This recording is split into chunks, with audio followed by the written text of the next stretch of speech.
بسم اللہ الرحمن الرحیم۔ بہلول دانا اور تاجر کا واقعہ۔ اردو کہانی۔ ایک دن ایک تاجر بہلول دانا کے پاس آیا اور پوچھا کہ حضور میں کیا خریدوں؟ جناب بہلول نے فرمایا کالا کپڑا لے لو۔ تاجر شکریہ ادا کرتے ہوئے الٹے قدموں سے چلتا ہوا واپس چلا گیا۔ جا کر اس نے علاقے میں دستیاب تمام تر سیاہ کپڑا خرید لیا۔ کچھ دنوں بعد شہر کا بہت بڑا آدمی انتقال کر گیا۔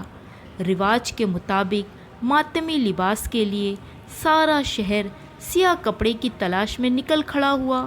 اب سارا کپڑا اس تاجر کے پاس ذخیرہ تھا۔ اس نے کپڑے کو منہ مانگے داموں فروخت کیا اور اس تاجر نے اتنا نفع کمایا جتنی ساری زندگی نہ کمایا تھا، اور وہ بہت ہی امیر کبیر ہو گیا۔ کچھ عرصے بعد وہ اونٹ پر سوار صحرا سے گزر رہا تھا تو جناب بہلول وہاں تشریف رکھے ہوئے تھے۔ وہ وہیں اونٹ سے اتر کر بے ادبی سے بولا، اوئے دیوانے، اب اس بار کیا لوں؟ بہلول نے فرمایا تربوز لے لو۔ وہ تاجر بھاگا بھاگا گیا اور ساری کمائی ہوئی دولت سے پورے ملک سے تربوز خرید لیے۔ ایک ہی ہفتے میں سب تربوز خراب ہو گئے اور وہ کوڑی کوڑی کو محتاج ہو گیا۔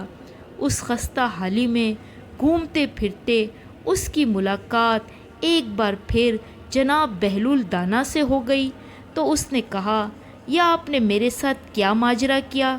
جناب بہلول دانا نے فرمایا، میں نے نہیں بلکہ تیرے لہجے اور الفاظ نے سب کچھ کیا۔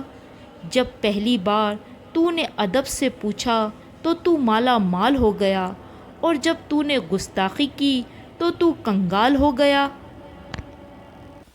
اگر آپ ہمارے چینل پر نئے ہیں تو پلیز لائک اور سبسکرائب لازمی کیجیے گا تاکہ دلچسپ کہانیاں آپ کو بر وقت ملتی رہیں۔ ملتے ہیں ایک نئی کہانی کے ساتھ۔ اللہ حافظ۔